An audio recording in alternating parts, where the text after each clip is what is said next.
Y es la plática número 34 para esta tarde ya, de tu personalidad clave del éxito o del fracaso, con un tema que hemos analizado en otros tiempos, pero que vamos a ajustar al beneficio del libro de los Hechos. Necesitamos ser íntegros, es el título de este tema. Necesitamos ser íntegros. Hemos estado declarando en esta serie de estudios la importancia que tiene la personalidad en cada uno de aquellos que pretendemos hacer algo para nuestro bien personal o el bien común. Porque hemos dicho que la personalidad es clave en el éxito o en el fracaso. Las cosas trascendentes están firmadas por rasgos y cualidades, por caracteres. Es así como un artista estampa su firma sobre su obra después de terminarla al óleo. Así nosotros estampamos también la nuestra firma en las cosas que hacemos. Las cosas que hacemos, las cosas que tenemos, las cosas que poseemos, hablan de quiénes somos. Hablan por sí mismas de la clase de personalidad y carácter que tenemos. En México, en la actualidad sufrimos los estragos, resultados de la conquista española, y vamos que ya pasó hace muchos años de eso. Fueron 400 años donde estuvimos esclavizados por una corona europea. Fuimos colonizados, o más bien nuestros ancestros fueron mancillados por estos conquistadores. De tal manera que al ser esas cruzas dejaron genes, dejaron ADN en la sangre que hoy tenemos. Hay rasgos de aquellos conquistadores en nosotros. Los conquistadores, los españoles venidos a México, en aquellos tiempos vinieron llenos de arbitrariedad y de aventura. Y esto es lo que en la actualidad nos tiene llenos de resentimientos, de corrupción y de dejadez. Mucho se habla sobre las características antropológicas de diversas culturas en el mundo. Hablando específicamente de la cultura española, se dice que ellos participan de 4 cosas importantes que hacen presencia en la vida de los mexicanos. Una de ellas que me llama mucho la atención es el que los primeros, o más bien dicho, los conquistadores españoles eran personas soberbias.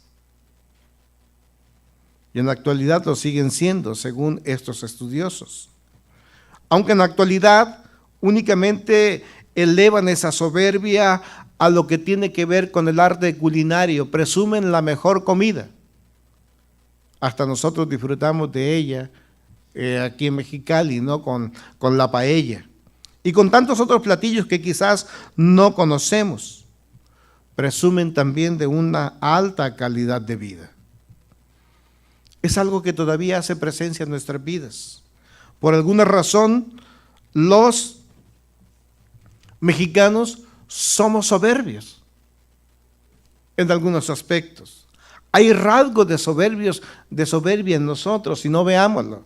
Aquel dicho o aquel adagio muy mexicano y de mucho uso que dice, antes muerto que sencillo. No podemos tener tal vez una posición financiera económica alta, pero cómo defendemos y cómo presumimos la nobleza de la pobreza, ¿verdad? Y muchos mexicanos, muchos de nosotros queremos morir así. No me toques, soy pobre, y presumimos eso, y nada se puede anteponer ante esta realidad. Lo segundo que se dice antropológicamente de los españoles es que tienen una necesidad imperiosa de estar con los suyos. Y en esto, qué bueno por nosotros, ¿no? Que no hayamos perdido como mexicanos esto que nos heredaron ellos, el estar unidos como familia. Y es tan curioso que, por ejemplo, usted nota cómo en los mercados a veces la fila se hace inmensamente larga. Cuando ves únicamente tal vez 2 carritos únicamente con mercancías, porque va la familia Muégano. Y la familia Muégano a veces son de 7, de 8, de 10 miembros. Ah, pero cómo tardan una caja en el mercado. Y lo vemos en cada fila, no solo en el mercado, en algunos lugares donde tenemos que hacer algún pago. Ahí está la familia Muégano. Hay una fiesta y ahí está la familia Muégano. Tenemos la necesidad de estar con los nuestros. Aunque cada vez está siendo más difícil en este tiempo. Hay una digresión familiar producto de una falta de carácter, de una falta de personalidad y una falta de proyecto. Una tercera cosa que se maneja es que el conquistador español era demasiado espontáneo, como lo somos tal vez el día de hoy muchos mexicanos, que trabajamos solo a ver qué resulta. Al ahí se va. Fíjese usted que cuando los capitanes de las embarcaciones que salían hacia tierras nuevas buscaban elementos para la conquista, soldados que se enlistaran en esa aventura, les prometían riqueza, les prometían tierras, les prometieron títulos de nobleza. Y lo más curioso, que quienes mordieron el anzuelo, quienes dijeron, yo me enlisto en esa embarcación, eran personas vagas prácticamente, vagabundos, personas que iban saliendo tal vez de algunas cárceles, personas que no tenían propósitos ni proyectos ahí en España. El vulgo de España fue el que se embarcó y se lanzó a la conquista. No tenían nada que perder, todo lo que viniera podía ser ganancia. Y entonces ve que heredamos de esta clase de personas tan prestigiosas. Aventura también, soberbia, la soberbia que te da un arma en el caso de ellos, porque venían a un lugar donde no se tenía absolutamente nada, una resortera, una flecha y un arco, y ellos venían con un sostificamiento de armaduras y de armas. Fueron considerados como dioses. ¿Está ahí conmigo? Pensemos un poco en doble sentido. Una cuarta parte que estos conquistadores españoles tenían desde el aspecto antropológico era que eran mal educados. O sea, tenían una visión, sí, pero una visión mitológica. Una visión aventurera. Una visión que no les permitía tener certeza de lo que iban a encontrar. Incluso cuando venían a la realidad de lo que tenían que confrontar ya en tierras nuevas, ¿qué pasó? Muchas embarcaciones fueron quemadas para no regresar. Dijeron, ahora es todo o es nada, pero no regresas. Algo que quizás nos hace falta a nosotros como creyentes. Llegamos a esta nueva forma de fe y seguimos todavía con nuestras naves listas para que si las cosas no nos resultan en alguna ocasión, subirnos y regresarnos por donde venimos. En lo personal creo que el proyecto cristiano tiene que navegar o tiene que crearse a través de encender las naves, para que nuestro camino siempre sea adelante, nunca volver hacia atrás, encontremos lo que encontremos.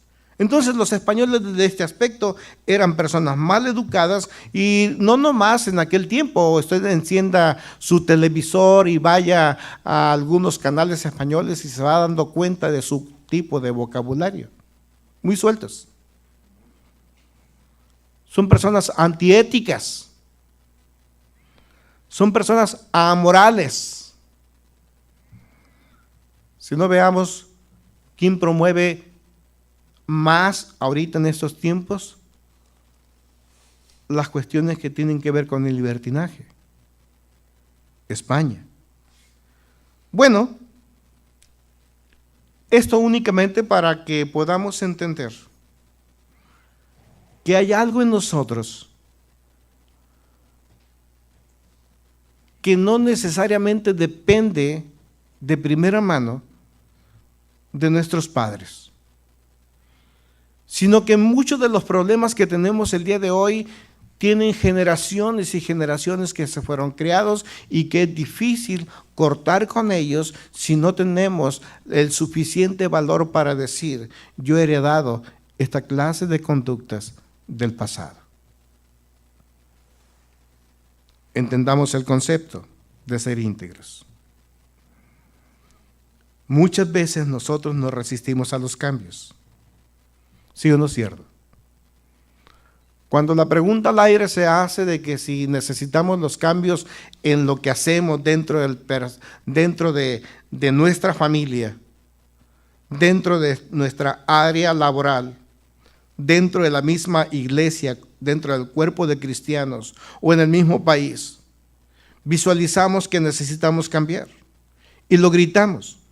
Pero cuando vamos a la práctica, a entender que esos cambios no pueden suceder si primero no cambiamos nosotros en lo personal, viene un estancamiento. Deseamos los cambios, pero nos resistimos a ellos. Queremos que cambien los demás y yo quedarme igual. Entonces entendamos correctamente el concepto de la integridad. Desde la etimología latina, la palabra integridad se conoce como integritas, que a su vez es totalidad. Y que nos tiene que dar la idea de que lo que es íntegro es algo que no ha sido tocado o alcanzado por un daño físico o moral. Si esta es la definición de integridad, significa que nosotros estamos muy lejos como personas de estar intactos. ¿Quién cumple con este valor fuera de Cristo Jesús? Fuera de Cristo Jesús no tenemos ni un parámetro, ni un modelo que nos indique que nosotros hay un pequeño dejo de integridad. De alguna manera, nosotros hemos sufrido alguna clase de daño tanto físico como emocional y moral. De alguna manera. ¿Quién se ha quemado? ¿Quién tiene una cicatriz? ¿Qué pasaría si esa cicatriz, si esa quemadura la tuvieras en tu cara y fuera profunda? ¿Cómo te sentirías? Emocionalmente. ¿Qué pasaría si fueras amputado de algún órgano? Si tuvieras alguna clase de disfunción en cuanto a los miembros, piernas, manos, ¿qué pasaría contigo? ¿Qué pasaría si fueras mutilado? Problemas que en ocasiones no podemos confrontar o aceptar. Gracias que a través de Cristo Jesús nosotros tenemos el perdón y la reconciliación. Y hoy podemos buscar pureza en nuestras acciones.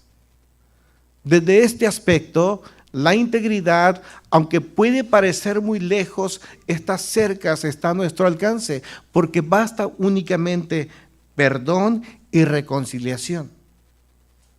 Entender que de una forma u otra fuimos dañados, como dice la palabra, no únicamente por personas externas con las cuales convivimos todos los días, sino también en ocasiones por lo que heredamos de nuestros propios padres. Y vaya que nuestros padres fallaron mucho en nuestra formación. Y no lo digo para que podamos recriminarles a ellos, sino para que entendamos que esto es progresivo y que es muy posible que nosotros hoy como padres, ayer hijos, hayamos también dañado a nuestros hijos. Y que este es uno de los pilares fundamentales de lo que son los ministerios del remanente. De que volvamos el corazón de los padres a los hijos y de los hijos a los padres para que pueda venir una gran bendición sobre nuestro entorno, sobre nuestra vida, sobre el mundo entero. Este es el propósito. La necesidad de integridad se hace presente porque es lo único que nos puede ayudar a tener certidumbre en la vida. Es lo que nos permite tener un compromiso mutuo. Vamos, un compromiso bilateral, un compromiso que hacemos en las relaciones, yo y tú. Pero que alguien o que algo o que juntos nos comprometemos a cumplir con la parte que nos corresponde y a veces ir un poquito más allá. ¿Tenemos la necesidad de integridad? Sí, porque necesitamos avanzar. Fíjese usted algo que es importante. Cuando los hombres nos comprometemos a dejar las malas prácticas, es que entonces la integridad puede ser posible en sus vidas. Vaya al capítulo 16, por favor, del libro de los Hechos que hemos estado estudiando, versículo 14, para darle seguimiento a esta serie. Ya conocemos lo que pasa del versículo 8 según la narración histórica. Cómo se está moviendo Pablo. Aquí aparece por primera vez Lucas como escritor. Y Silas.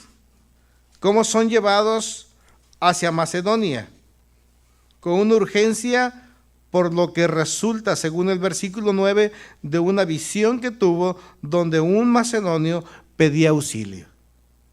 Y bien, de esta manera, versículo 13, y durante el día de reposo salimos fuera de la entrada de la ciudad, a la ribera del río, porque allí se miraba una casa de oración.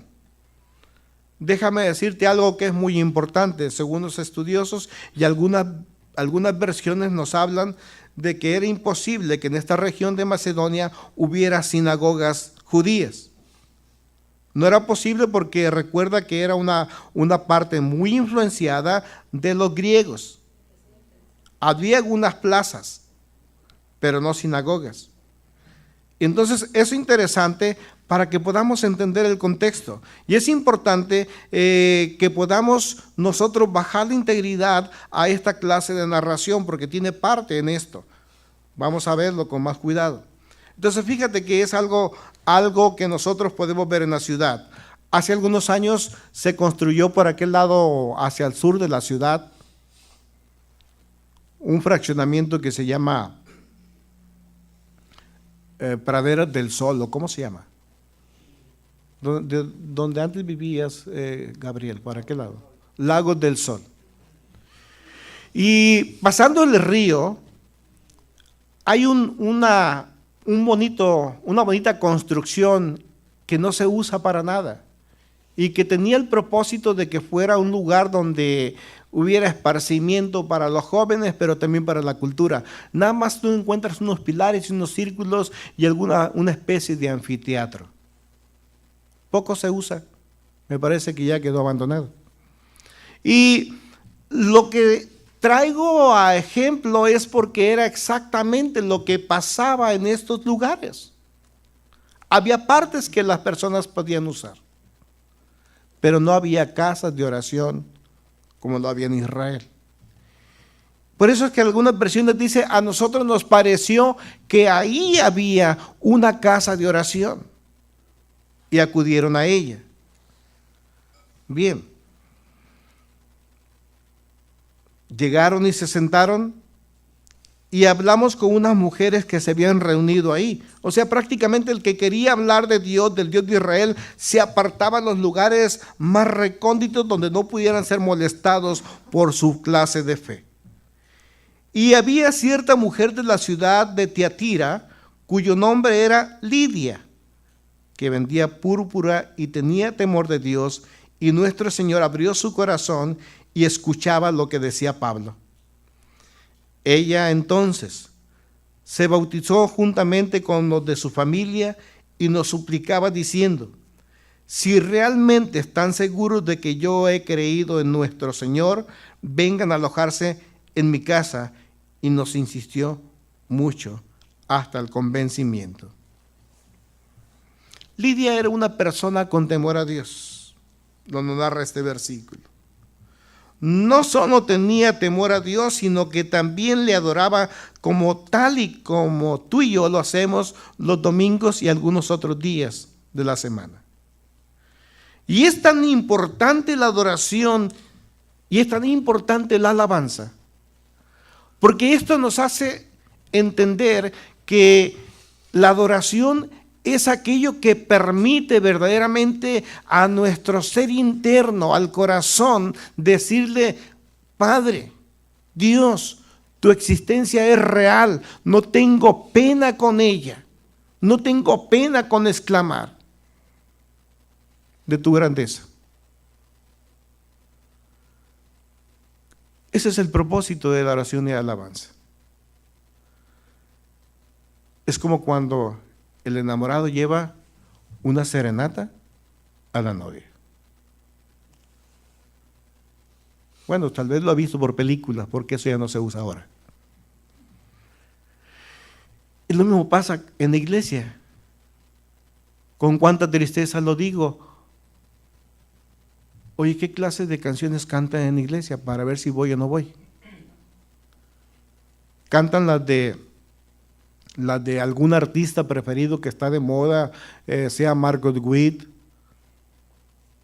sea Lozano o tantos, es Espíritu en Verdad. ¿Qué es lo que cantan? ¿Qué es lo que tocan? ¿Quién? Si son cumbias, para ir, ¿no? Y si es reggaetón, mucho mejor, dicen.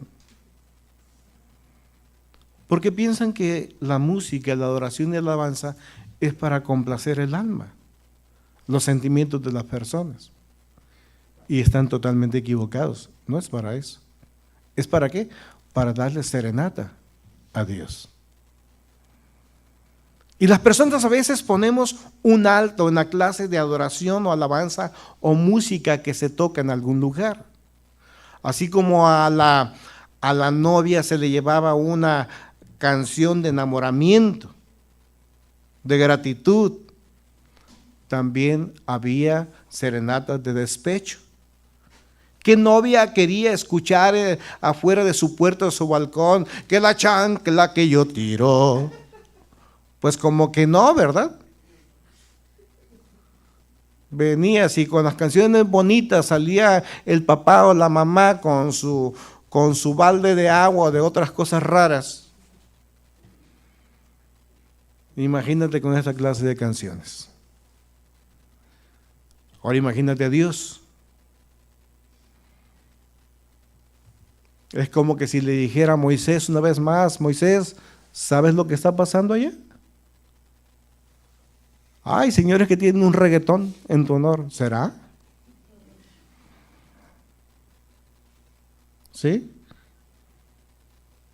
Entonces eso es importante. Y Lidia así estaba. Tenía temor a Dios y a la vez adoraba a Dios. Bendecía a Dios. No solo con sus palabras, sino también con sus hechos. Y déjame decirte algo que es importante. Fíjate. Ella era comerciante, vendía telas de púrpura. Y al ser comerciante significa que no era cualquier clase de comerciante. Yo no sé cuál sea uno de los negocios más prósperos o de los negocios más nobles el día de hoy, porque hay muchos. Pero para esos tiempos los negocios que verdaderamente ennoblecían eran los del vestido, y más los de las telas preciosas, más los de las telas de púrpura que eran pintadas.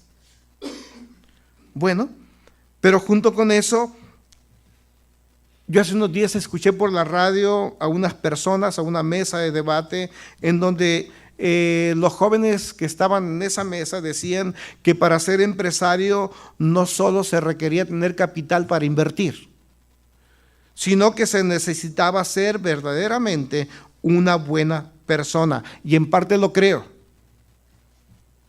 Y a Lidia, en su caso, se la compro, de que era una persona temerosa de Dios. Veamos usted, Lidia tenía integridad desde el aspecto de no tener malas prácticas. Ella vendía verdaderamente telas de púrpura.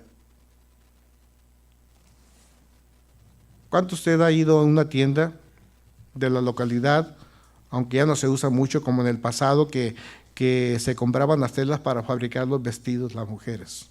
De los hombres casi no hablamos mucho. Y tú recomendabas la tienda y le decías a las telas: yo quiero una tela que no se vaya a encoger en cuanto la vaya a lavar o la vaya a planchar. ¿Cuántos se pusieron un vestido que les costó algo caro y que a rato, a la segunda lavada, ya no les quedó la talla? A los hombres es diferente. Lo que nos crece es el abdomen, ¿no? Y vemos el botón así, medio ajustadón. En la mujer no, son un poco más cuidadosas. Entonces Lidia, desde ese aspecto, tenía integridad. Sabía que el Dios de Israel era en el cual creía, no le gustaban las pesas ni las mañas en el comercio, y lo practicaba. Y había creado un buen nombre, Lidia. Algo más que tenía, según, gracias a esto, a tener esa integridad de corazón, Dios abrió su corazón para que cuando a Pablo hablara del mensaje de la salvación, ella respondiera correctamente, y fue así como fue bautizada, no solamente ella, sino también su familia, porque tenía una gran influencia sobre su familia gracias a su personalidad, gracias a su carácter. Y esto nos tiene que dejar una gran enseñanza a nosotros, porque estamos diciendo que la personalidad es clave en el éxito o en el fracaso. ¿Cómo nosotros podemos influir con los nuestros, con nuestra familia, con nuestros hermanos, con nuestros hijos, si nos falta un carácter apropiado o si somos de doble ánimo? Hay 4 cosas que vemos en esta mujer. Lo primero es que Dios se complace con un corazón de temor.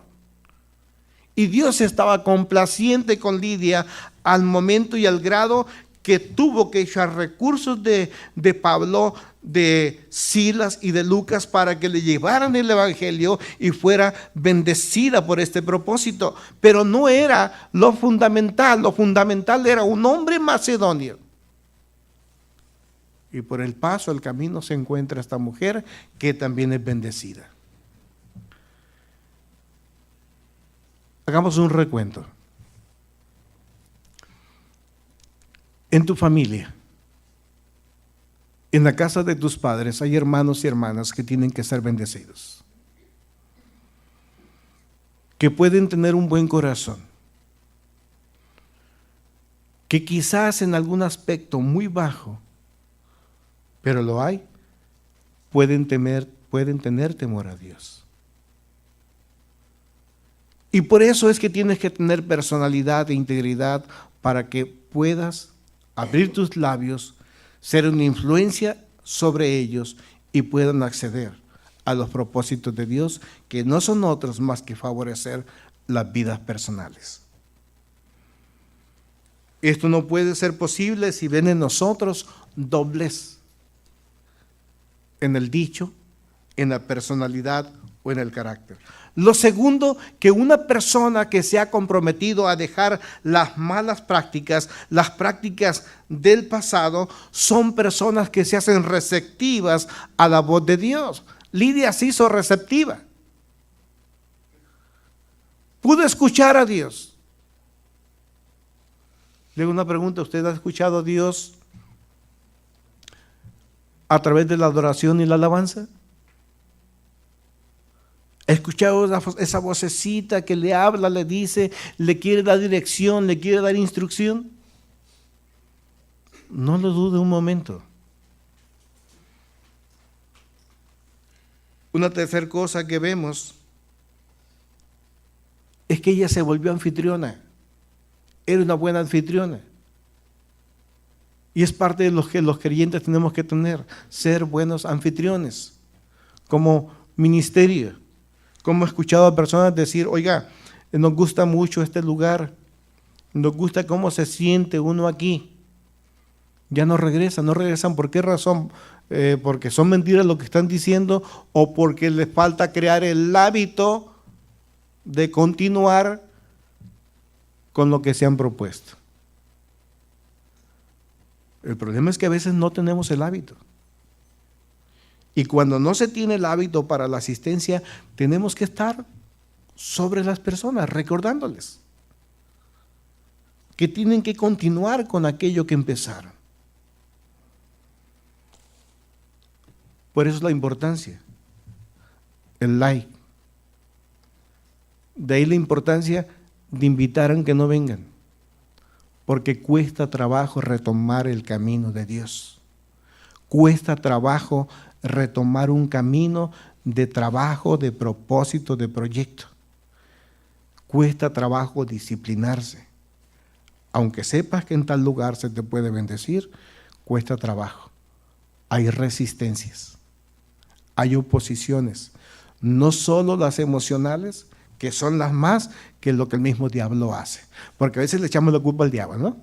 Es que el diablo no me deja. No es el diablo. Dice Pablo que son las concupiscencias de la carne, que es el deseo que tú tienes interno, que es lo que no te permite. Es el deseo que te dice, es que a esta hora yo podía estar en tal lugar, hay una oferta. A esta hora yo puedo estar en este lugar porque hay algo que a mí me interesa. Es que Dios puede esperar, ¿será? Bien, cuando hubo esta cosa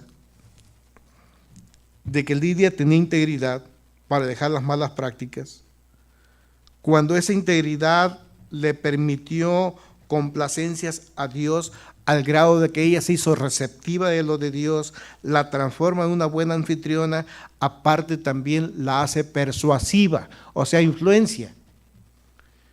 Inmediatamente trabajó la influencia, ¿convenció a quién? A Pablo. Dijo, quédate con nosotros. Hace mucho tiempo recuerdo que invité a un gran maestro a la casa. Yo no sé qué vio en mí, pero no quiso entrar, no quiso cruzar la puerta. Se quedó afuera. ¿Te acuerdas, Marta? Eso dejó un poco de tristeza en mí. Yo no sé si me mandaba un mensaje con esto, llevaba mucha prisa y como iba por un automóvil que le iba a prestar, dijo, yo no vengo a eso, te dejo y me voy. Ojalá y haya sido eso. Pero hay ocasiones que nosotros no hacemos que las personas den el segundo paso, porque ven en nosotros hostilidad de carácter. ¿Cómo somos en las reuniones? ¿Cómo somos como anfitriones? Ministerio. ¿Tenemos una sonrisa en nosotros cuando vemos a una gente nueva? ¿Una sonrisa que le motiva a estar a gusto? ¿O tenemos una cara de limón que me dice estoy molesto porque vine? ¿Cuál es el mensaje que enviamos con nuestra cara? Ojalá y lo podamos modificar y cambiar. Porque si ven una cara así como que demacrada, una cara así como que quién sabe, oye, pues aquí están más amolados que yo, van a decir, mejor voy a otro lugar, ¿no? ¿No te parece?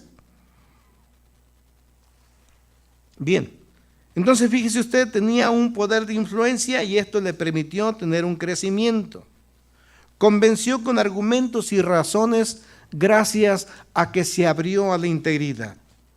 Porque una persona fuera de Cristo no tiene un parámetro y un modelo que le diga que está entera. Pero si nosotros aceptamos que tenemos un daño y que estamos comprometidos a dejar toda clase de daños, a dejar toda clase de prácticas que dañan nuestra persona, pero que también dañan a los demás, porque quieras o no somos influenciables y influenciamos,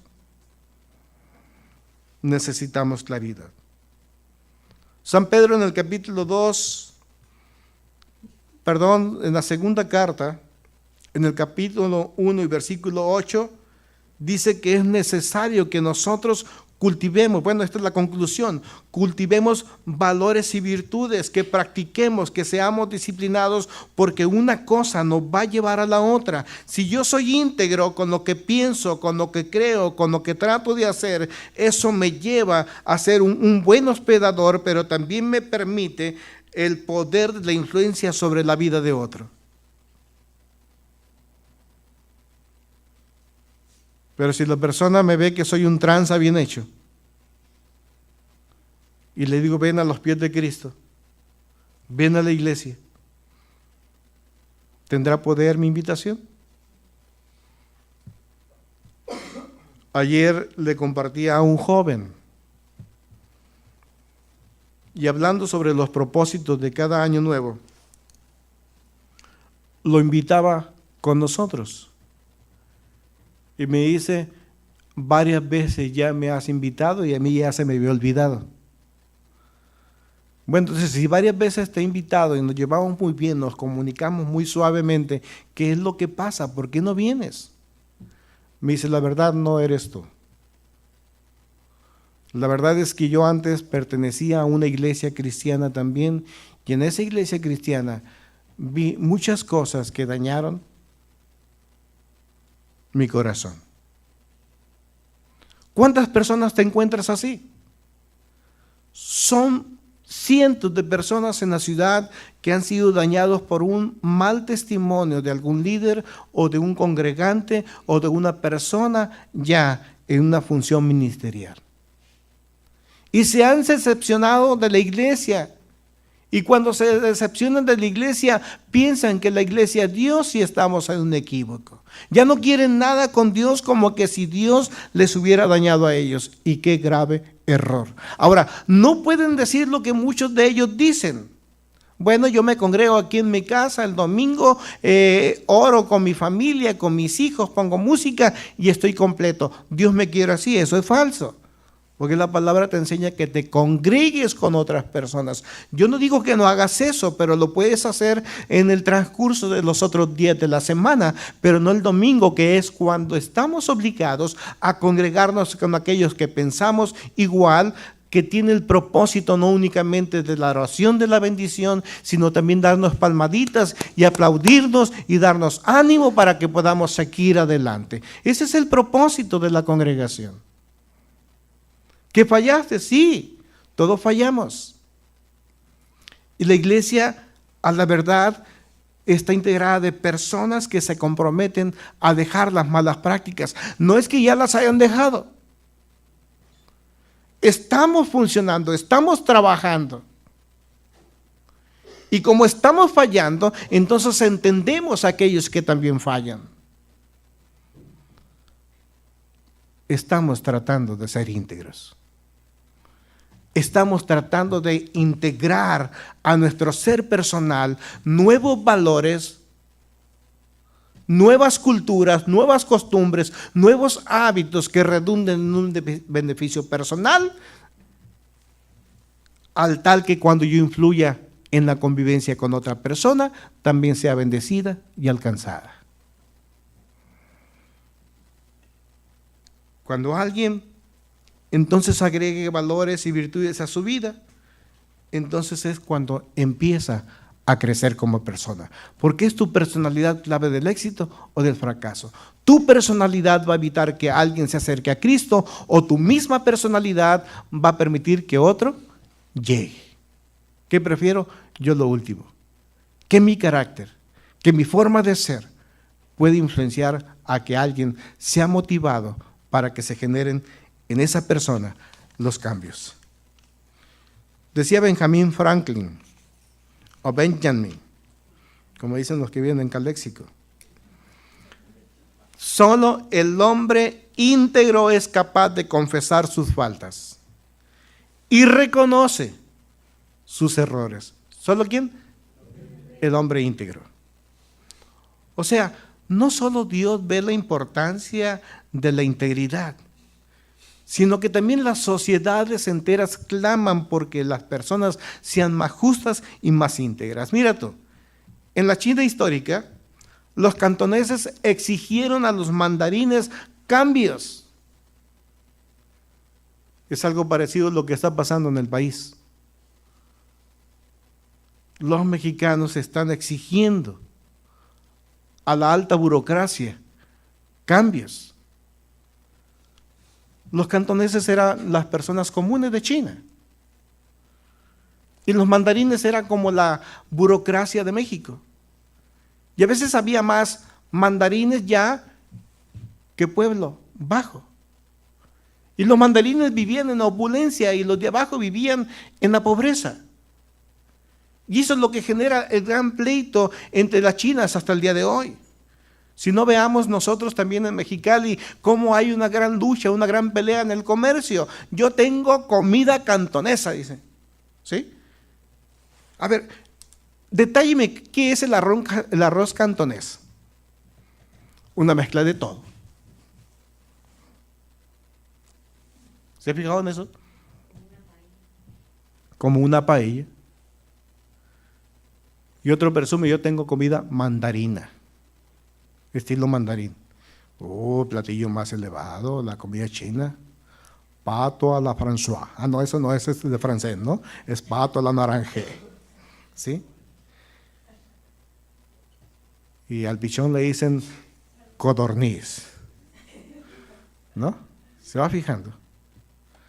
Lo mismo pasa en Francia. La plebe le exige al ducado. Las sociedades van clamando por sociedades más justas, por integridad. ¿Qué es lo que pasa en el país? Se exige hoy en este tiempo más integridad de los que dirigen el país. ¿Y qué dice la chusma? Lo que dijeron los israelitas: ya estamos mejor. Los condenados ADN integrados en nuestra personalidad nos quieren tener todavía esclavos. No queremos la libertad, porque la libertad te lleva al trabajo, a los cambios, a aceptar que has fallado, aceptar que las cosas estaban mal y que ahí estábamos involucrados compartiendo con esa maldad. Los cantoneses crearon una gran revolución y los mandarines karatecas ya fueron perfeccionando el arte marcial para sacarle el dinero a los cantoneses. Lo mismo pasaba en los ducados de Francia, de Inglaterra, hasta de Estados Unidos.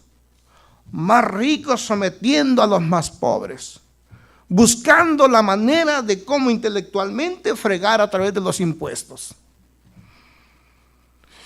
Ay, qué bien me siento, decían los israelitas, allá qué bien nos sentíamos con tantos impuestos. Ahora están renegando porque los impuestos, ¿no?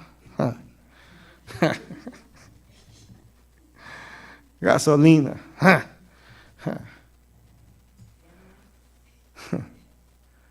Ay, que regresen los guachicoleros, dicen. Véanlo, como en estados no hay gasolina en algunos estados. Porque quieren que vengan los guachicoleros, porque ahí se sentían bien. Y el creyente está pidiendo que los guachicoleros de la fe lleguen. ¿sí? Que me digan mentiras, pero que me las digan bonito. Que me digan mentiras, donde yo me sienta bien. En donde no se me generen transformaciones a través de la disciplina. Tenemos una gran necesidad de cambios. Tenemos que clamar por ello. Fíjese el Salmo 15, por favor. Empieza con una gran pregunta. ¿Quién habitará en el monte santo? O sea, ¿quién va a habitar en seguridad y en protección? ¿Quién? Luego viene la respuesta, versículo 2, el que anda irrepresiblemente, practica la justicia y habla verdad en su corazón, el que no engaña con su lengua, ni hace mal a su prójimo, ni recibe soborno en contra de su prójimo. Aquel cuyos ojos el que provoca a ira es despreciable, pero honra a los que temen a el Señor. El que jura a su prójimo sin mentir, el que no presta dinero con usura, ni recibe soborno en contra del inocente, el que hace estas cosas es justo y jamás será sacudido. El que es íntegro de corazón, el que se está comprometiendo a generar cambios en su vida, aquel que quiere ser influencia positiva para los demás, ese es el que puede habitar en seguridad y con la protección de Dios. Es ahí donde se encuentran en esta gran elección, tanto Lucas, Timoteo, Silas y Pablo. Están caminando en integridad. Antes no la tenían, aunque tenían una gran influencia, como en el caso de Pablo, ¿no? ¿Vale la pena la integridad? ¿Vale la pena vivir en integridad? Yo creo que sí, necesitamos ser protegidos todos los días.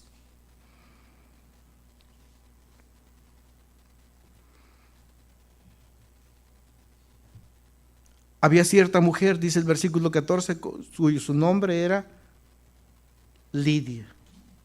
Vendía púrpura y tenía temor de Dios, y nuestro Señor abrió su corazón y escuchaba lo que Pablo decía.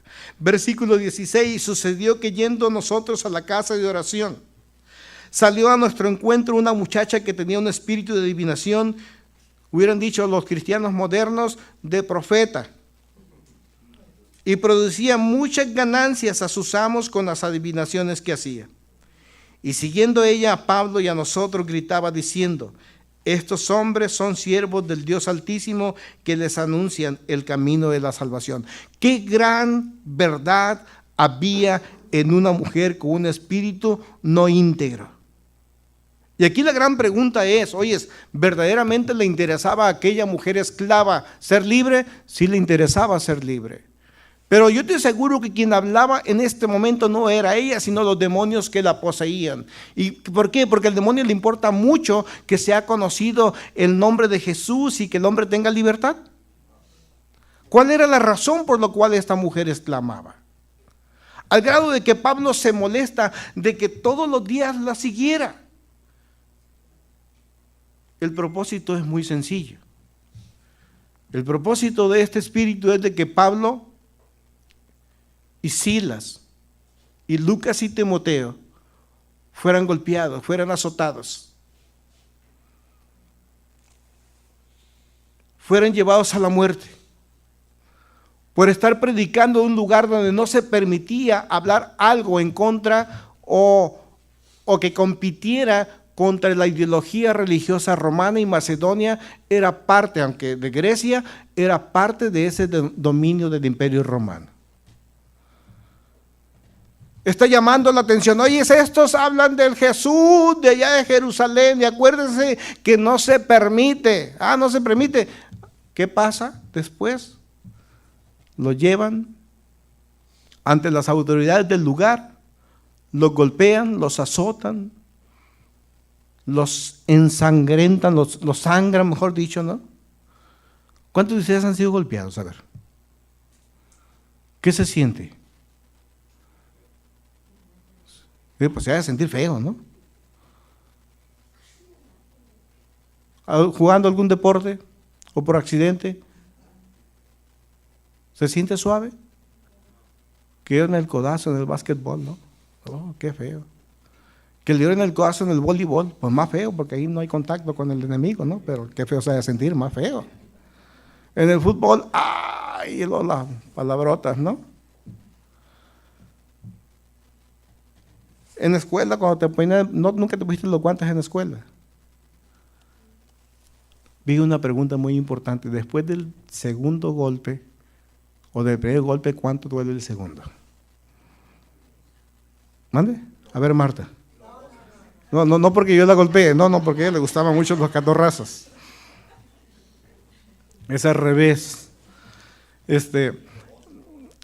No se crea, no, yo corro mejor, porque sé que era brava. Entonces, yo te digo una cosa, el segundo golpe no duele igual que el primero. La adrenalina, todas esas cosas que escapan químicamente de tu cuerpo te dan fortaleza. Por eso ves a los boxeadores que aunque anda por ahí cayéndose, por inercia, lo que tú quieras, ahí va y da. Por eso ves que en los pleitos de la calle anda todo tonto, pero él sigue todavía, porque el segundo golpe no duele igual que el primero. Pablo fue golpeado hasta desangrado. Y para que hubiera habido sangre es porque hubo heridas profundas. Tal vez le rompieron la boca, aunque aquí eran latigazos, le rompieron y le rasgaron su espalda. Le quitaron sus ropas y sobre ellos. Y hay áreas del cuerpo donde más golpe sea sobre golpe, es más intenso que el primero, más cuando es profundo. Si no, chéquelo con su ampolla cuando planche. Tinte de la ampolla. O con el calzado nuevo. Que agarró una oferta y ya, porque no había de su número. Qué duro, qué feo se siente, ¿no? Ni con curita mitigas el dolor. Entonces, tenemos que entender todas estas cosas. Ellos fueron puestos y era el deseo de aquellos demonios de adivinación que tenían esclavo a esta mujer. Predica algo de ese Dios tan grandioso del cual hablan y les traen la salvación. Aprésenlo. Y quienes van y denuncian a estas 4 personas son los dueños o los esclaveros de esta mujer. Se les acababa el negocio. Si hay libertad, ya no hay ganancias. Y pasan muchas cosas. ¿Cuántas veces nosotros somos esclavos de mentiras? De personas que nos tienen envueltos en las mentiras y nos hacen creer esas mentiras y vivimos en esas mentiras y no nos acercamos o no se acercan esas personas hacia la luz porque tienen temor a ser descubiertos. En las relaciones se da mucho. A veces se crea una personalidad o una forma de carácter o se crea un ambiente sobre la vida de alguien. Y quien lo ha creado no permite que aquella persona vaya y confronte para ver si es cierto lo que se dice. No vayas, porque hay ganancia. Eso genera ganancia. Bien, vea usted entonces cómo Pablo y tú y yo, si somos íntegros, también vamos a contribuir a los derechos humanos de otros. Había anunciada libertad para esta mujer. No únicamente libertad de esos demonios que la poseían, sino también libertad de que era esclava de unos tipos que la explotaban para vivir mejor. Y tú y yo tenemos que trabajar para eso. Ser promotor de los derechos humanos de otros que son esclavos. De valores antiéticos, de valores amorales, de otra clase de valores mezquinos o de explotación. La joven esclava con un espíritu de adivinación es liberada por Pablo, ora para que aquellos demonios salgan y como gratitud hay castigo o azotes, ¿verdad? Y ya sabemos cómo fueron llevados a la cárcel. Después de que les dieron una golpiza, son llevados a la cárcel. Mira, el beneficio de la integridad de lo que resultó. Golpes y vía a la cárcel. Porque si somos las personas de ingratos con aquellos que nos favorecen. ¿Sí o no es cierto? Somos ingratos en ocasiones. Y cuando se dieron cuenta los presos allá de aquella cárcel de que Pablo venía, dijeron: ah, Pablo, qué gusto de verte, le dijeron, ¿no? Pues no que eras licenciado, no que eras muy influyente. ¿Vale? Y a Pablo se le bajó la cabeza, se le acabó la sonrisa. Pero volvió a subir, que después cantó, le dijo, estaban cantando himnos al Señor, y le dijo: las cadenas te cayeron. También a aquellos esclavos se les cayeron, a aquellos presos se les cayeron las cadenas. Se la cobró Pablo de volada. Pablo y Silas no discutieron cuando estaban en la cárcel. Mira lo que nos ha pasado por seguir a tu Dios. Mira lo que nos ha pasado. Ese Dios es injusto. Mira cómo estamos. Cuántas veces tú y yo llegamos a esa situación de que hacemos algo en beneficio de alguien y la respuesta no es la apropiada. Y en lugar de entender la situación de que luchamos contra entes demoníacos en las regiones celestes, decimos: Señor, qué ingrato eres. Mira, en todo te he hecho caso, te he orado, te he bendecido, en bailé reggaetón, di dinero, muy bien a la ofrenda, a la alfolía, a la canasta, estoy colaborando y mira cómo me has pagado. Ellos no hicieron esto. Alabaron himnos al Señor. Le dijo Pablo: Silas, sácate por favor el iPad y ponte la de Marcos Witt, le dijo. Y estaban los de Marcos Witt. No, pon pista, dijo, que nosotros cantemos. Y estaban cantando, muy contentos en la cárcel. Lo bueno que habían cargado la batería un día antes. Estaban cantando himnos al Señor, estaban orando, no estaban reprochando. Y en ese momento dice la palabra que sobreviene de momento un terremoto. No terremotos, no, viene un terremoto, se sacuden las puertas, se sacude toda la cimentación de la cárcel y inmediatamente las cadenas caen de ellos. El carcelero se espanta cuando ve que están libres y las puertas se abren para traerlos a la libertad. Y Pablo dice: tranquilo, porque pensaba matarse. Dijo: se me fueron y tengo que pagar con mi vida. Tranquilo, que aquí no falta nadie, porque tú y yo somos hermanos. ¿Qué nos enseña la palabra? Que este carcelero se los lleva a su casa, los limpia, los cura y se da cuenta de que la visión era propicia. Este carcelero también era una persona temerosa de Dios. Es convertido en su casa, es receptivo, recibe la palabra, pero también la recibe toda su familia. Cantaron por su libertad y la libertad vino a ellos. Podían acusar injustamente a Dios, pero sabían, o más bien porque sabían que Dios los había llevado a Macedonia. Pudieron haberle dicho: mira, Señor, tú que nos trajiste para acá, mira cómo estamos, golpeados, azotados, encarcelados y burlados. Pero cantaron himnos al Señor. Necesitamos experiencias de estas. Necesitamos que el día de mañana tú vayas con las personas que amas, con tus amigos, y les hables de lo que Dios ha hecho en ti. Necesitamos que tú te vuelvas un promotor de libertad.